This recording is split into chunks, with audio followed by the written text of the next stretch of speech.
नमस्कार विद्यार्थी मित्रांनो, अभ्यास मित्र परिवारामध्ये तुम्हा सर्वांचं स्वागत आहे. तर बघा मित्रांनो, आज आपण 2 जून रोजीचं करंट अफेअर्स जे आहे तर ते अभ्यासणार आहोत. काल ग्रुप सी चा पेपर झाला, त्यामध्ये तुम्हाला कळलं असेल की डेली करंट अफेअर्सचे सेशन करणं किती इम्पॉर्टंट आहे. जर तुम्ही इयर बुक वगैरे वाचत असाल तर तुमचे त्यामधून कव्हर होतील क्वेश्चन. पण किती कव्हर होतील? 7, 8, 9 क्वेश्चन कव्हर होतील. जर तुम्हाला पूर्ण 15च्या 15 क्वेश्चनची किंवा 15 पैकी जास्तीत जास्त मॅक्सिमम 13-14 क्वेश्चनची जर तयारी करायची असेल तर तुम्हाला ही डेली सिरीज खूपच महत्त्वाची असणार तुमच्यासाठी. मग सुरुवात करूया आजचा लेक्चर. पहिला क्वेश्चन आहे, मे 2025 मध्ये कॅनडा इंडिया फाउंडेशनने global Indian of the year पुरस्कार कुणाला प्रदान केलेला आहे? तर global Indian of the year पुरस्कार जो आहे मित्रांनो तो सद्गुरू जग्गी वासुदेव यांना प्रदान करण्यात आलेला आहे. तर आपण जर बघितलं कॅनडा इंडिया फाउंडेशन नावाची एक संस्था आहे, यांच्या मार्फत जर आपण बघितलं तर एक पुरस्कार देण्यात येतो, ग्लोबल इंडियन ऑफ द पुरस्कार. मग हा ग्लोबल इंडियन ऑफ द पुरस्कार सद्गुरू जग्गी वासुदेव यांना मिळालेला आहे. आपण जर बघितलं हा पुरस्कार जो आहे तर तो अशा लोकांना देण्यात येतो ज्या लोकांनी जागतिक स्तरावर काय केलेलं आहे तर आपल्या देशाची ओळख निर्माण करण्यामध्ये मदत केलेली आहे, उल्लेखनीय योगदान दिलेलं आहे. आपण जर बघितलं तर सद्गुरू जे आहे तर त्यांना योग गुरु म्हणून ओळखलं जातं. ईशा फाउंडेशनचे ते संस्थापक आहे. पुढे जाऊया, महत्वाचे पुरस्कार बघा. 34वा सरस्वती सन्मान भद्रेश दास यांना मिळालेला आहे. एबेल पुरस्कार मसाकी काशीवारा यांना मिळालेला आहे. संगीत कलानिधी पुरस्कार RK श्रीराम कुमार यांना मिळालेला आहे. स्टॉकहोम वॉटर प्राइज गुंटेर ब्लाशेल यांना मिळालेला आहे. 59वा ज्ञानपीठ पुरस्कार विनोद कुमार शुक्ला यांना मिळालेला आहे. युनायटेड किंगडम सरकारचा जीवन गौरव पुरस्कार कोनेडेला चिरंजीवी यांना मिळालेला आहे. प्रवाह आणि सारथी इनिशिएटिव्हसाठी digital transformation award reserve bank of इंडियाला मिळालेला आहे. नॉर्वेचे हॉलबर्ग प्राइज जे आहे ते गायत्री चक्रवर्ती स्पिऑक यांना मिळालेला आहे. एंजेला स्वामी या मिसेस युनिव्हर्स बनलेल्या आहे. आणि महाराष्ट्र भूषण पुरस्कार जो आहे तो राम सुतार यांना मिळालेला आहे. पुढे जाऊया, चला. दुसरा क्वेश्चन आहे, जागतिक पाचन आरोग्य दिन 2025 कधी साजरा केला जातो किंवा करण्यात आला? तर जागतिक पाचन आरोग्य दिन जो आहे तो 29 मे रोजी सेलिब्रेट करण्यात आलेला आहे.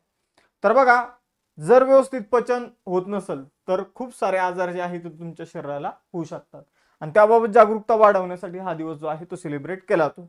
पहिल्यांदा हा दिवस 2005 मध्ये सेलिब्रेट करण्यात आला होता. Enriching your digestive health and with nutrition. Enriching your digestive health with nutrition अशी या वर्षीची थीम आहे. पुढे जाऊया, कोणत्या देशात होणाऱ्या 22व्या शांग्रीला संवादात संरक्षण प्रमुख म्हणजे जे काही CDS आहे, chief of defence staff general Anil Chauhan हे भारताचं प्रतिनिधित्व करणार आहे. तर बघा मित्रांनो, शांग्रीला नावाचा एक संवाद आहे. आपण जर बघितलं तर एक आंतरराष्ट्रीय लेवलवरचा संवाद आहे संरक्षण विषयक. त्यामध्ये भारताचे जे दुसरे CDS आहे, पहिले कोण होते कमेंट बॉक्समध्ये सांगायचे. दुसरे CDS जे आहे अनिल चौहान ते भारताचं प्रतिनिधित्व करणार आहे. हा संवाद जो आहे तो सिंगापूरमध्ये आयोजित करण्यात येणार आहे. तर आपण जर बघितलं तर सिंगापूरमध्ये 22वा शांग्रीला नावाचा संवाद होणार आहे. त्यामध्ये भारताचं प्रतिनिधित्व अनिल चौहान हे करणार आहे, भारताचे दुसरे CDS. हा जो संवाद आहे हा international institute for strategic studies यांच्या मार्फत आयोजित केला जातो. आपण जर बघितलं तर 31 मे रोजी हा संवाद ऍक्च्युली झालेला आहे. आणि आपण जर बघितलं तर अनिल चौहान यांनी भविष्यातील युद्ध आणि युद्ध या गोष्टीवर आपलं भाषण जे आहे, स्पीच जे आहे ते दिलेलं आहे. मे 2025 मध्ये 7 समिट चॅलेंज पूर्ण करणारा सर्वात तरुण भारतीय कोण ठरला आहे? 7 समिट चॅलेंज काय आहे तर प्रत्येक खंडातील जे सगळ्यात उंच शिखर आहे, जसं की आशिया खंडातील आहे एव्हरेस्ट शिखर, तर तसं शिखर जे आहे ते सर करणारा म्हणजे सगळ्या खंडातील सर्वोच्च शिखर सर करणे म्हणजे त्याला काय म्हटलं तर 7 समिट चॅलेंज. तर 7 समिट चॅलेंज पूर्ण करणारा सगळ्यात तरुण भारतीय ठरलेला आहे विश्वनाथ कार्तिकेय. नाव लक्षात ठेवा, विश्वनाथ कार्तिकेय. 16 वर्ष 6 महिने आणि 27 दिवस हे त्याचं वय आहे. आपण जर बघितलं तर जगातील दुसरा सर्वात तरुण गिर्यारोहक आणि भारतातील सगळ्यात तरुण गिर्यारोहक हा बनलेला आहे, ज्याने 7 समिट चॅलेंज पूर्ण केलेले. मूळचा हा हैदराबादचा आहे. पुढे जाऊया, 5वा क्वेश्चन. जागतिक हवामान संघटना वर्ल्ड मेट्रोलॉजिकल ऑर्गनायझेशनच्या 2025 ते 2029 अहवालानुसार पुढील 5 वर्षात जागतिक सरासरी तापमान किती अंश सेल्सिअसने वाढण्याची इथे शक्यता नोंदवण्यात आलेली आहे. तर जागतिक तापमान जे आहे ते 1.5 सेल्सिअसने वाढवण्याची शक्यता जी आहे ती नोंदवण्यात आलेली आहे. 80% अशी शक्यता आहे की जागतिक तापमान 2029 पर्यंत 1.5 सेल्सिअसने काय होईल तर वाढेल. मग आपण जर बघितलं तर आतापर्यंतच या संघटनेच्या म्हणण्यानुसार WMOच्या म्हणण्यानुसार 2024 जे आहे ते सर्वात उष्ण वर्ष जे आहे ते राहिलेलं आहे. आपण जर बघितलं तर WMO म्हणजे वर्ल्ड मेट्रोलॉजिकल ऑर्गनायझेशन 23 मार्च 1950 ला स्थापना झाली. आता 75 वर्ष जे आहे तिला पूर्ण झालेले आहे, त्यामुळे याच्यावर क्वेश्चन विचारला जाऊ शकतो. जिनिव्हा स्वित्झर्लंड मध्ये मुख्यालय आहे. सेलेस्टे सावलो जे आहे ते महासचिव आहे. अब्दुल्ला अल मेंडोस हे अध्यक्ष आहे. WMO काय तर जागतिक हवामान संघटना जी आहे ती संयुक्त राष्ट्राची एक विशेष संस्था आहे. लक्षात ठेवा, जी हवामानाशी संबंधित गोष्टीवर लक्ष ठेवते. पुढचा क्वेश्चन, मे 2025 मध्ये कोणत्या भारतीय संस्थेने सेमीकंडक्टर इनोव्हेशनला प्रोत्साहन देण्यासाठी सिंगापूरच्या इन्स्टिट्यूट ऑफ मायक्रो इलेक्ट्रॉनिक्स सोबत सामंजस्य करार केलेला आहे? IIT खरगपूर जे आहे तर त्यांनी सिंगापूरच्या इन्स्टिट्यूट ऑफ मायक्रो इलेक्ट्रॉनिक्स सोबत काय केलेला आहे, करार केलेला आहे. सेमीकंडक्टर भारतामध्ये बनवण्याचे प्रयत्न चालू आहे आणि त्याला कुठेतरी पुढे नेण्यासाठी हा एक नवीन इनिशिएटिव्ह जो आहे तो IIT खरगपूरने घेतलेला आहे. लक्षात ठेवा, आपण जर बघितलं तर ही जी काही घोषणा आहे हे सेमिकॉन साऊथ ईस्ट एशिया 2025 मध्ये ही घोषणा करण्यात आलेली आहे या कराराबाबत. बघा मित्रांनो, लेक्चरमध्ये पुढे जाण्याच्या अगोदर राज्यसेवेची तयारी करत असाल पूर्व परीक्षेची तर तुम्ही विजयश्री बॅच जॉईन करू शकता. आता जी ग्रुप सी ची एक्झाम झालेली आहे, जवळपास 70+ क्वेश्चन जे ते आपल्या अभ्यास मित्राच्या लेक्चर्स मधून तुम्हाला बघायला मिळाले असतील. त्याबाबतचा एक स्पेशल व्हिडिओ जो आहे तो आज लाईव्ह तुम्हाला बघायला मिळेल. त्यानंतर राज्यसेवेची फाउंडेशन बॅच जी आहे 2 ती सुद्धा आपण सुरू करत आहोत. कंबाईनची फाउंडेशन बॅच 3 जी आहे ती सुद्धा आपण सुरू करत आहोत 7 जून पासून. तर 7 जून पासून ऍडमिशन सुरू होईल. पहिल्या 100 विद्यार्थ्यांना डिस्काउंटेड फी असेल, नंतर फी मध्ये वाढ केली जाईल. बघा मित्रांनो, कंबाईन ग्रुप बी साठी मेन्सची बॅच आहे, त्याचबरोबर ग्रुप सी साठी सुद्धा मेन्सची बॅच आता आपण सुरू करणार आहोत. त्याचबरोबर अभ्यास मित्राचे नोट्स तुम्ही परचेस करू शकता. या नोट्सच्या मधून सुद्धा खूप सारे क्वेश्चन जे आहे ते आलेले, कमी कालावधीमध्ये जास्त जर अभ्यास करायचा असेल तुम्हाला या नोट्सचा वापर तुम्हाला होऊ शकतो. पुढे जाऊया, कंटिन्यू करूया लेक्चर. मे 2025 मध्ये पंतप्रधान नरेंद्र मोदी यांनी कोणत्या राज्याच्या राजत्वाची 50 वर्ष पूर्ण झाल्यानिमित्ताने 50चे स्मारक जे आहे 50चे स्मारक नाणे जे आहे ते जाहीर केलेले आहे. तर सिक्कीम राज्याला अलीकडे काय झालेले आहे 50 वर्ष जे आहे ती पूर्ण झालेली आहे मित्रांनो, त्यामुळे एक स्पेशल नाणं जे आहे ते जारी करण्यात आलेलं आहे. मग सिक्कीम जे आहे तर त्याला कोणत्या राज्याने सहयोगी राज्याचा, कोणत्या घटनादुरुस्तीने सहयोगी राज्याचा आणि तो कोणत्या घटनादुरुस्तीने पूर्ण राज्याचा दर्जा देण्यात आला होता हे तुम्हाला कमेंट बॉक्स मध्ये सांगायचे. अत्यंत महत्त्वाच्या गोष्टी आहे. सिक्कीम 1975 मध्ये भारतातील 22वे राज्य बनलं होतं, पण तेव्हा काही महत्त्वाच्या घटनादुरुस्ती झाल्या होत्या, 2 घटनादुरुस्त्या, ज्याने पहिल्या घटनादुरुस्तीने सिक्कीम सहयोगी राज्य बनलं, नंतर पूर्ण राज्य बनलं होतं. जर कुणाला माहित असेल तर सांगा, नाही तर मग मी उद्याच्या लेक्चरमध्ये तुम्हाला सांगेलच. मे 2025 मध्ये कोणत्या राज्य सरकारने लवचिक, स्मार्ट आणि समावेशक शहरी विकासाला प्रोत्साहन देण्यासाठी अंकुर इनिशिएटिव्ह सुरू केलेला आहे? तर ओडिशा सरकारने अंकुर इनिशिएटिव्ह सुरू केलेला आहे. शहर जी आहे तर ती समावेशक, स्मार्ट आणि लवचिक बनवण्यासाठी हा उपक्रम ओडिशा सरकारने सुरू केलेला आहे. भारताला 2047 पर्यंत विकसित भारत बनवायचे, त्यामध्ये ओडिशाचा सुद्धा हातभार असला पाहिजे, यासाठी त्यांनी अंकुर उपक्रम सुरू केलेला आहे. तर अंकुरचा फुल फॉर्म आहे Atal network for knowledge urbanisation and reforms. आंतरराष्ट्रीय बटाटा दिवस जो आहे तो कधी सेलिब्रेट केला जातो? तर आंतरराष्ट्रीय बटाटा दिवस 30 मे रोजी सेलिब्रेट केला जातो. बटाट्याचं महत्त्व जे आहे ते लोकांना पटवून देण्यासाठी आणि जे काही त्याचं आपण जर बघितलं तर आपल्या आहारामध्ये मेन स्थान आहे, तर त्याचे काय फायदे हे लोकांना सांगण्यासाठी हा दिवस सेलिब्रेट केला जातो. आपण जर बघितलं तर पहिल्यांदा आता मागच्या वर्षी सेलिब्रेट करण्यात आला होता 30 मेला. हा दुसरा जागतिक बटाटा दिवस आहे, ज्याची थीम आहे शेपिंग हिस्ट्री न्यूट्रिंग द फ्युचर. तर अशा प्रकारची त्यांची थीम आपल्याला बघायला मिळते. पुढे जाऊया. 29 मे 2025 रोजी अमेरिकेतील ट्रम्प प्रशासनाने स्थापन केलेल्या सरकारी कार्यक्षमता विभाग, तर सरकारी कार्यक्षमता विभागाला इंग्रजीमध्ये डिपार्टमेंट ऑफ गव्हर्नमेंट एफिशियन्सी म्हणून ओळखलं जातं. तर त्याच्या प्रमुखाने अलीकडे राजीनामा दिला. मग ते प्रमुख कोण होते? तर बघा मित्रांनो, आपण जर बघितलं तर एलॉन मस्क जे आहे तर ते डिपार्टमेंट ऑफ गव्हर्नमेंट इफिशियन्सी या विभागाचे प्रमुख होते आणि त्यांनी अलीकडे आपल्या पदाचा जो आहे तो राजीनामा दिलेला आहे. तर आपण जर बघितलं तर अत्यंत महत्त्वाची इथं गोष्ट एक परीक्षेमध्ये विचारली जाऊ शकते. Indira Gandhi and the years that transform India असं या पुस्तकाचे लेखक कोण आहेत? Indira Gandhi and the years that transform India या पुस्तकाचे लेखक आहे मित्रांनो श्रीनाथ राघवन. कोणी? श्रीनाथ राघवन. तर पुस्तकावर प्रश्न आला होता बघा कालच्या पेपरमध्ये, रामचंद्र गुहा यांचं लेखन कशाशी संबंधित आहे त्यावर प्रश्न विचारण्यात आला होता. पुढे जाऊया. 30 मे 2025 रोजी Indira Gandhi and the years that transform India हे पुस्तक जे आहे ते अलीकडे रिलीज करण्यात आलं. इतिहासकार श्रीनाथ राघवन यांचं हे पुस्तक आहे. इंदिरा गांधीजींच्या जीवनाशी संबंधित हे पुस्तक आहे. पुढचा क्वेश्चन आहे, आंतरराष्ट्रीय एव्हरेस्ट दिन जो आहे तो कधी सेलिब्रेट केला जातो? तर एव्हरेस्ट दिवस 29 मे ला सेलिब्रेट केला जातो. मग 29 मेच का? तर 29 मे 1953 ला न्यूझीलंडचे सर एडमंड हिलरी आणि नेपाळचे तेन्झिन नॉर्गे शेर्पा या दोघांनी मिळून एव्हरेस्टची पहिल्यांदा चढाई जी आहे ती केली होती. त्याच्या स्मरणार्थ हा दिवस सेलिब्रेट केला जातो. मग आपण जर बघितलं तर आंतरराष्ट्रीय एव्हरेस्ट दिन जो आहे त्याची सुरुवात नेपाळने 2008 मध्ये केली होती. आता एव्हरेस्ट विषयी, एव्हरेस्ट जे आहे ती जगातील सर्वात उंच शिखर आहे. 8848 मीटर उंची आहे. नेपाळमध्ये आपल्याला बघायला मिळतं. पहिले कोण चढलं हे आपण इथं बघितलेलं आहे. त्यानंतर एव्हरेस्टची उंची सर्वप्रथम राधानाथ सिकंदर यांनी मोजलेली आहे. एव्हरेस्ट शिखर सर करणारी पहिली महिला जिको ताबे आहे आणि पहिली भारतीय महिला बचेंद्र पाल आहे. आपण जर बघितलं पहिली अपंग महिला जी आहे ती अरुणिमा सिन्हा आहे आणि एव्हरेस्टला पहिले शिखर 15 म्हणून ओळखलं जायचं, X5 म्हणून ओळखलं जायचं. नमस्कार विद्यार्थी मित्रांनो, अभ्यास मित्र परिवारामध्ये तुम्हा सर्वांचं स्वागत आहे. मित्रांनो, आज आपण 4 जून रोजीचं करंट अफेअर्स जे आहे ते अभ्यासणार आहोत. लेक्चर सुरू करण्यापूर्वी बघा मित्रांनो, तुम्ही जर डेली ही सिरीज बघत असाल, आता कधी कधी एक्झाम असल्यामुळे माझ्याकडून लेक्चर जे आहे ते डेली अपलोड करणं झालं नाही, पण मी मंथली करंट अफेअर्स घेण्याचा आता इथून पुढे प्रयत्न करणार आहे.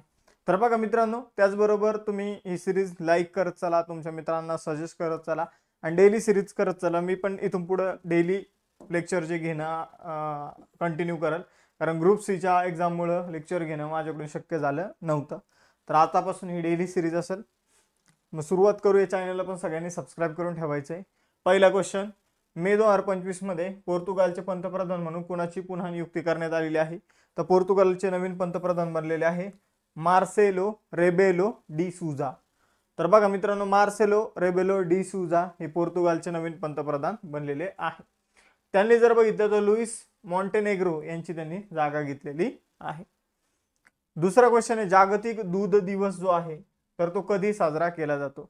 तर जागतिक दूध दिवस जो आहे मित्रांनो तो 1 जून रोजी सेलिब्रेट केला जातो. तर बघा याची थीम आहे जागतिक दूध दिवसाची let's celebrate the power of dairy अशी या वर्षीची थीम आहे.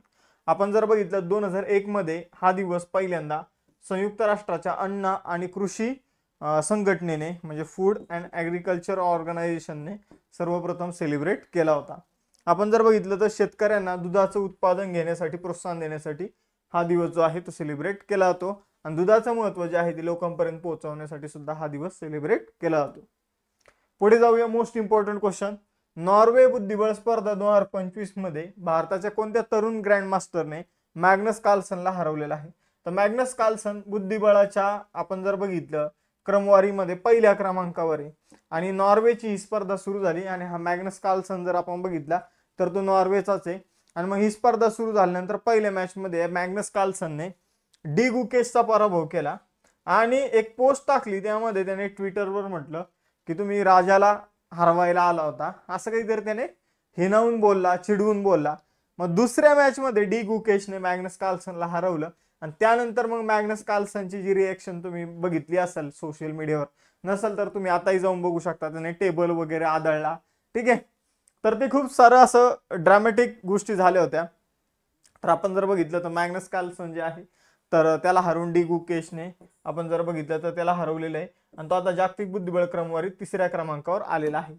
आपण जर बघितलं पहिल्या क्रमांकावर जर बघितलं मॅग्नस कार्लसन आहे आणि त्याच्या जोडीला फेबियानो करुआना हे दोघं आहे. मग आता तिसऱ्या क्रमांकावर जो आहे तो डी गुकेश आहे, लक्षात ठेवायचे.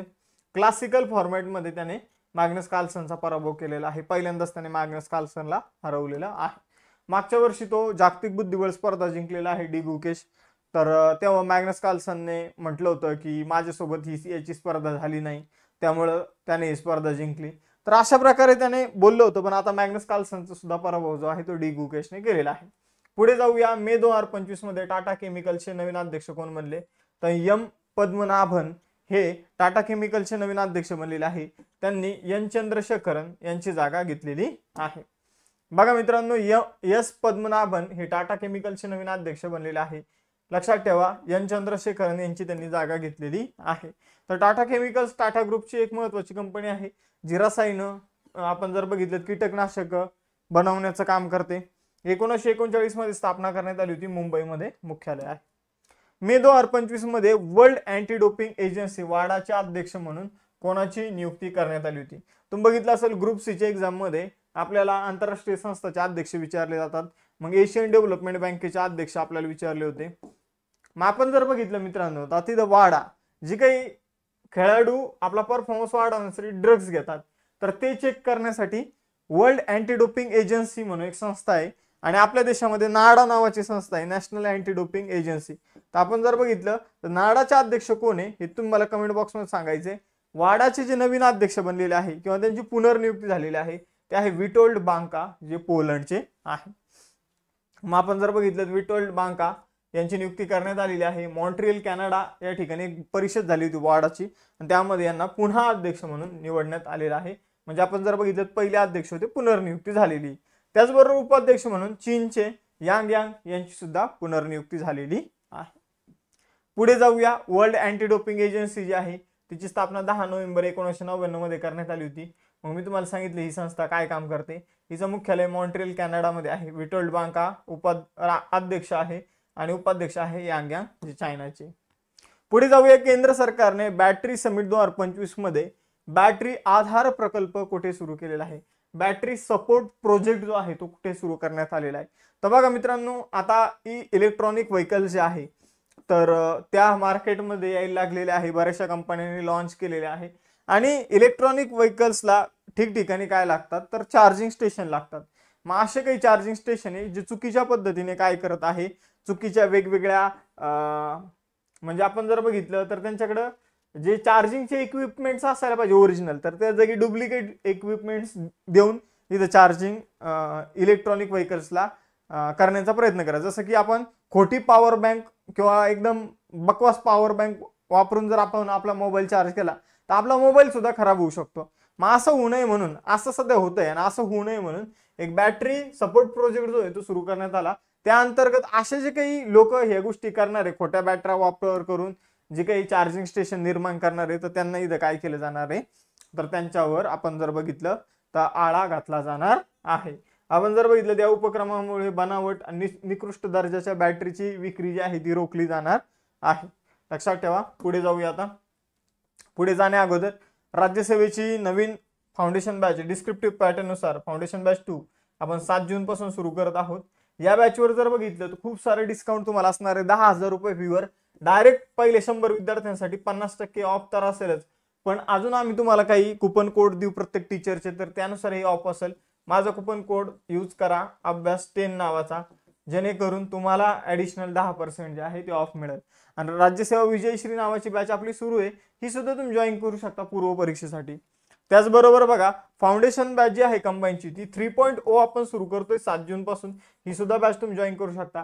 रिसेंटली ग्रुप सी ची पूर्व परीक्षा झाली होती, त्यामध्ये अगदी 65+ जे आहे क्वेश्चन ते आपल्या बॅचेस मधून आले होते. आम्ही 65+ क्लेम केलं होतं, पण ऍक्च्युली जर बघितलं तर जीएसचे 80 पैकी 55+ क्वेश्चन, अगदी 57 क्वेश्चन जे आहे तर ते आले होते जशाच तसे. त्याची PDF आम्ही मुलांना टेलिग्रामवर शेअर केलेली आहे. तुम्ही आपल्या टेलिग्राम चॅनल जॉईन करून ठेवा, तिथे तुम्हाला मिळून जाईल. आणि त्याचबरोबर जर बघितलं तर 20 जे मॅथ्स रिझनिंगचे क्वेश्चन होते तर ते सगळे शिकवल्यामधूनच होते. म्हणजे अशी क्वेश्चनची संख्या जी आहे तर ती 75च्या पुढे पण जात होती.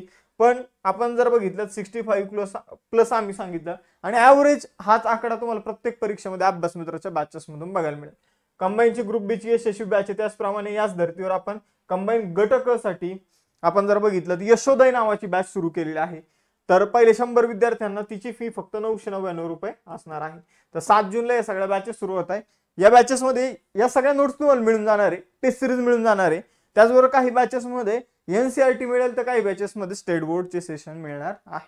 मग अधिक इन्फॉर्मेशन साठी तुम्ही खालील मोबाईल नंबरवर कॉल करू शकता. पुढे जाऊया. गुमी आशियाई ॲथलेटिक्स चॅम्पियनशिप 2025 मध्ये भारताने पदक तालिकेमध्ये कोणतं स्थान मिळवलेलं आहे? तर गुमी हे ठिकाण जे आहे मित्रांनो, हे साऊथ, आपण जर बघितलं तर साऊथ कोरियामध्ये आहे. ठीक आहे, साऊथ कोरियामध्ये जर आपण बघितलं तर गुमी हे ठिकाण आपल्याला बघायला मिळतं.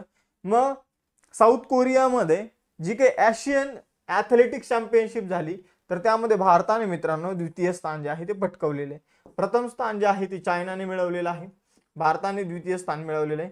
भारताने टोटल 24 पदकं या चॅम्पियनशिप मध्ये मिळवलेली आहे. चायनाने 32 पदकं जी आहे ती या चॅम्पियनशिप मध्ये मिळवलेली आहे, पहिलं स्थान पटकावलेलं आहे. तर 24 पदकांमध्ये भारताने 8 सुवर्ण पदक, 10 रौप्य पदक आणि 6 कांस्य पदकाचा आपल्याला समावेश बघायला मिळतो. मग तुम्हाला प्रश्न फिरवून सुद्धा विचारला जाऊ शकतो, एशियन ॲथलेटिक्स चॅम्पियनशिप 2025 खालीलपैकी कोणत्या देशात झाली? तर साऊथ कोरियामध्ये झाली. लक्षात ठेवा, परीक्षेमध्ये विचारलं जाईल. पुढे जाऊया. आपण जर बघितलं, चायना पहिल्या क्रमांकावर राहिला 32 पदकांसह, ज्यामध्ये 19 सुवर्ण पदकं होती. भारत दुसऱ्या क्रमांकावर राहिला 8 सुवर्ण पदकांसह. जपान तिसऱ्या क्रमांकावर राहिला 5 सुवर्ण पदकांसह. पुढे जाऊया. 8वा क्वेश्चन आहे, पश्चिम सीमावर्ती राज्यामध्ये कोणत्या ऑपरेशन अंतर्गत नागरी सुरक्षा मॉक ड्रिल्स आयोजित करण्यात आल्या? तर ऑपरेशन शील्ड अंतर्गत नागरी सुरक्षा मॉक ड्रिल्सचं आयोजन करण्यात आलेलं आहे. तर आपण जर बघितलं, पश्चिम सीमेवर जे काही जम्मू काश्मीर, पंजाब, राजस्थान, गुजरात, हरियाणा, चंदीगड इथं या मॉक ड्रिल्स जे आहे ते आयोजित करण्यात आलेल्या आहे. जे काही ड्रोनचे हल्ले केले जातात त्यापासून कसं वाचायचं, काय करायचं त्या सिच्युएशनच्या वेळी, तर यासाठी हे मॉक ड्रिल्स जे आहे ते ऑपरेशन शील्ड अंतर्गत आयोजित करण्यात आले होते. पुढे जाऊया. मे 2025 मध्ये भारत सरकारच्या विनंतीवरून आर्थिक फरार आरोपींचा माग काढण्यासाठी इंटरपोलने प्रथमच कोणती नोटीस जाहीर केली? तर आपल्या देशामध्ये तुम्ही बघितलं असेल, ललित मोदी झालं, ते कोणते मोदी होते तुम्हाला एक्झॅक्ट आठवत नाही, तर ते भारतामध्ये लोन घेतलं कंपन्यांकडून आणि फरार झाले. त्यानंतर माल्ल्या झालं, फरार झाले. असे जे काही आरोपी आहेत, तर त्यांचा इथं काय करायचं, तर त्यांचा माग काढण्यासाठी, त्यांना पकडण्यासाठी इंटरपोलने एक सिल्वर नोटीस जी आहे ती जारी केलेली आहे. आणि सिल्वर नोटीस भारताच्या विनंतीवरून जारी करण्यात आलेली आहे. आता काय होतं की समजून घ्या, एखादा बिझनेसमॅन आहे, तो आपल्या भारताच्या बँकेकडून 5,000 कोटी रुपये त्याने घेतले आणि त्याने 5,000 रुपये कोटी घेऊन समजून घ्या त्याने काय केलं, दुसऱ्या देशात गेला. असे बरेचसे देश आहे, ते काय म्हणतात की तुम्ही आमच्या देशामध्ये समजून घ्या 1,000 कोटी रुपयाची गुंतवणूक करा, आम्ही तुम्हाला आमच्या देशाचं नागरिकत्व देऊ, व्हिसा देऊ. आणि मग असे लोक ते दुसऱ्या देशात जातात, तिकडे राहतात आणि आपल्या देशातले पैसे घेऊन जातात. आणि ते बँकांसोबत काय करतात, तर बँका सामान्य लोकांना पैसे देत नाही, पण अशा लोकांना पैसे देते ना, असे लोक आपला पैसा घेऊन बाहेर जातात. आपण जर बघितलं, त्यांचा मागोवा काढण्यासाठी इंटरपोलच्या मदतीने इंटरपोलने सिल्वर नोटीस जी आहे तर ती जारी केलेली आहे भारताच्या म्हणण्यावर. दक्षिण आशियातील सर्वात मोठ्या 20 megawatt battery business energy storage system, 20 मेगावॅटची बॅटरीची, ठीक आहे, 20 मेगावॅटची काय बॅटरी आणि तिचं नाव आहे बिझनेस एनर्जी स्टोरेज सिस्टम. मग आपण जर बघितलं, खूप मोठी बॅटरी आहे. मग ही जी बॅटरी असणार आहे, समजून घ्या तुम्ही सोलार पॅनल बसवले आणि मग त्यामधून ऊर्जा निर्माण होत आहे, तर ती साठवण्यासाठी बॅटरी जी आहे ती तयार करण्यात आलेली आहे. या बॅटरीचं उद्घाटन अलीकडे नवी दिल्लीमध्ये करण्यात आलेलं आहे. तर दक्षिण आशियातील सगळ्यात मोठी बॅटरी 20 मेगावॅटची आपल्याला ही बॅटरी बघायला मिळते. दक्षिण दिल्लीतील किलोक्री या ठिकाणी तिचं उद्घाटन जे आहे ते करण्यात आलेलं आहे. तर सौर ऊर्जा आणि पवन ऊर्जा अशा अक्षय ऊर्जा स्त्रोतांमधून जी ऊर्जा निर्माण झालेली आहे, तर ती या एनर्जी स्टोरेज सिस्टम मध्ये साठवली जाणार आहे. पुढे जाऊया. जागतिक पालक दिन जो आहे तर तो कधी सेलिब्रेट करण्यात आला? तर 1 जूनला जागतिक पालक दिन जो आहे तो सेलिब्रेट करण्यात आलेला आहे. यावर्षीची थीम होती रायझिंग पॅरेंट्स आणि पहिल्यांदा हा दिवस 2012 मध्ये सेलिब्रेट करण्यात आला होता. तर मुलांना वाढवण्यासाठी पालक जे बलिदान देतात, तर ते मुलांपर्यंत पोहोचवण्यासाठी हा दिन जो आहे तो सेलिब्रेट केला जातो. पुढचा क्वेश्चन आहे, 11वा तेलंगणा राज्य स्थापना दिवस जो आहे तर तो कधी साजरा करण्यात आला? तर 11वा तेलंगणा राज्य स्थापना दिवस 2 जूनला साजरा करण्यात आला. 2 जून 2014 मध्ये तेलंगणा राज्याची स्थापना करण्यात आली होती. तेलंगणा हे 29वं राज्य बनलं होतं. आज तेलंगणा जे आहे ते 28वं राज्य आहे, कारण मध्येच आपण जम्मू काश्मीरला काय बनवण्यात आलेलं आहे, ते केंद्रशासित प्रदेश बनवलेला आहे. तर बघा, तेलंगणाला स्थापन होऊन जवळपास 11 वर्ष झाली. 11 वर्ष कशी उलटली हे सुद्धा समजलेलं नाहीये. पुढे जाऊया, तेलंगणाची राजधानी हैदराबाद, मुख्यमंत्री आहे रेवंत रेड्डी, जिष्णुदेव वर्मा राज्यपाल आहे, लोकसभेच्या 17, राज्यसभेच्या 7 आणि विधानसभेच्या 119 जागा आपल्याला तेलंगणामध्ये बघायला मिळतात. नमस्कार विद्यार्थी मित्रांनो, अभ्यास मित्र परिवारामध्ये तुम्हा सर्वांचं स्वागत आहे. मित्रांनो, आज आपण 5 जून रोजीचं करंट अफेअर्स जे आहे तर ते अभ्यासणार आहोत. तुम्ही जर ही सिरीज डेली करत असाल तर लेक्चरला लाईक करा, चॅनलला सबस्क्राईब करायला विसरू नका. सुरुवात करूया आजच्या सेशनला. आजच्या सेशनचा पहिला क्वेश्चन आहे ISSF म्हणजे इंटरनॅशनल शूटिंग विषयीचा जो काही आपण म्हणूया ही संस्था आहे, तर तिच्याद्वारे आयोजित करण्यात आलेला ज्युनियर वर्ल्ड कप 2025 मध्ये कोणत्या देशाने पदक तालिकेमध्ये अव्वल स्थान जे आहे ते पटकावलेलं आहे? तर ISSF ज्युनियर वर्ल्ड कप 2025 मध्ये जर बघितलं मित्रांनो तर भारताने पहिलं स्थान जे आहे ते पटकावलेलं आहे. तर भारताने ही स्पर्धा जिंकलेली आहे. ISSF म्हणजे काय? ते इंटरनॅशनल शूटिंग स्पोर्ट फेडरेशन असाचं फुल फॉर्म आहे. आणि या वर्ल्ड कप मध्ये भारताने एकूण 11 पदकं जिंकली, ज्यामध्ये 3 सुवर्ण, 4 रौप्य आणि 4 कांस्य पदकं आपल्याला बघायला मिळतात. आपण जर बघितलं मित्रांनो तर ही जी काही स्पर्धा झालेली आहे यामध्ये भारताने 11 पदकांसह पहिला क्रमांक मिळवला, दुसरा क्रमांक चायना, तिसरा क्रमांक इटलीचा आपल्याला बघायला मिळतो. यानंतर पुढे जाऊया. बघा, क्रीडा पुरस्कार जे रिसेंटली आयोजित करण्यात आले होते त्याविषयी आता आपण माहिती मिळवूया. मेजर ध्यानचंद खेलरत्न पुरस्कार जे आहे तर मागच्या वर्षीचे पण क्रीडा पुरस्कार आपण इथे घेणार आहोत. तर मेजर ध्यानचंद खेलरत्न पुरस्कार 2024 मध्ये कोणाला देण्यात आला? तर मनू भाकर नेमबाजीशी संबंधित, डी गुकेश बुद्धिबळाशी संबंधित, हरमनप्रीत सिंग हॉकीशी संबंधित, तर प्रवीण कुमार पॅरा ॲथलीट आहे. मियामी ओपन चॅम्पियनशिप 2025 कोणी जिंकली? तर महिला एकेरीचे विजेतेपद अरिना सबलेंकाने जिंकलेले आहे. पुरुष एकेरीचं जेकब मेन्सिकने जिंकलेलं आहे. बघा, ऑस्ट्रेलियन ओपन जे आहे तर त्यावर आपल्याला प्रश्न जो आहे तो विचारण्यात आला होता, त्यामुळे टेनिसवर सुद्धा आपल्याला प्रश्न विचारण्यात येऊ शकतो. खेलो इंडिया पॅरा गेम्स जे आहे तर ते कोणी जिंकलेले आहेत? हरियाणाने सगळ्यात जास्त त्यामध्ये पदकं जिंकलेली आहे. वुमन प्रीमियर लीग जी आहे तर ती कोणी जिंकली? मुंबई इंडियन्सने. आणि IPL जे आहे 2025 ते कोणी जिंकलेलं आहे? तर RCBने जिंकले, रॉयल चॅलेंजर्स बँगलोरने.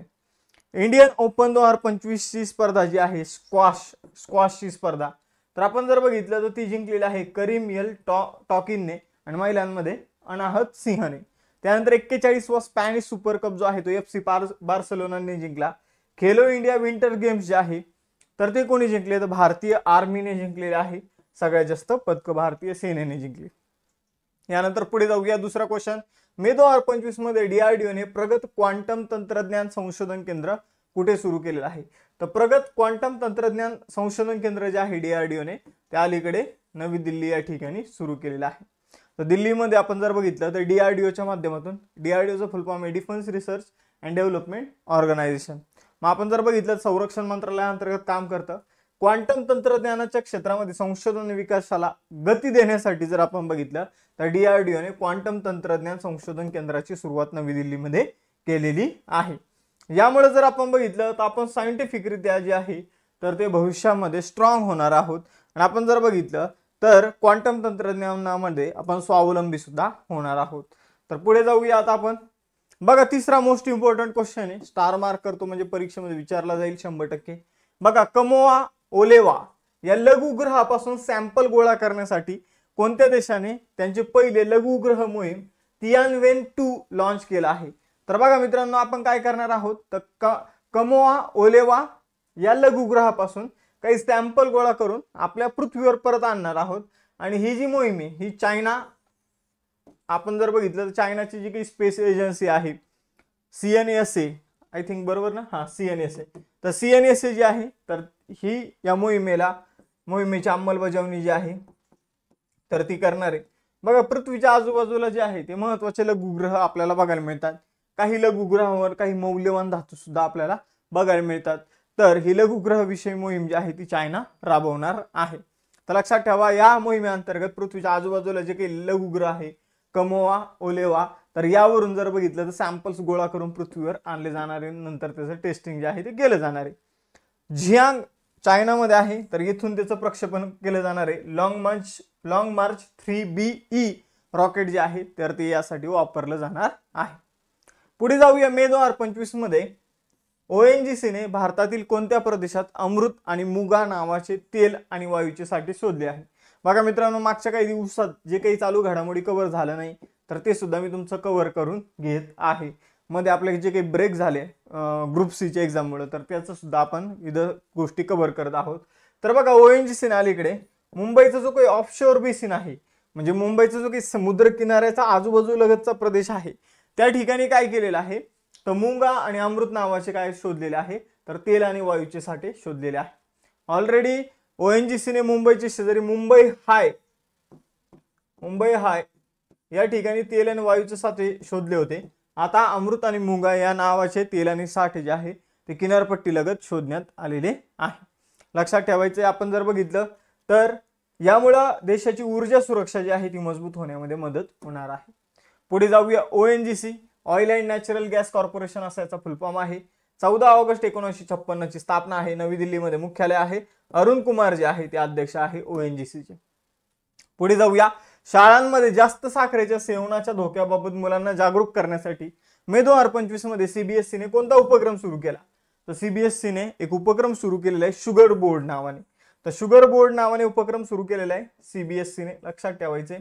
मग हा उपक्रम काय करणार मित्रांनो, तर शाळेमधील मुलांना याच्याद्वारे समजून सांगितलं जाणार आहे की जास्त साखरेचं सेवन केल्यामुळे जसं की डायबिटीज होऊ शकतो, तर अशा प्रकारचे आजार होऊ शकतात. मग ती जास्त साखर कशामधून आपल्या शरीरात जाते, तर समजून घ्या चहा झालं.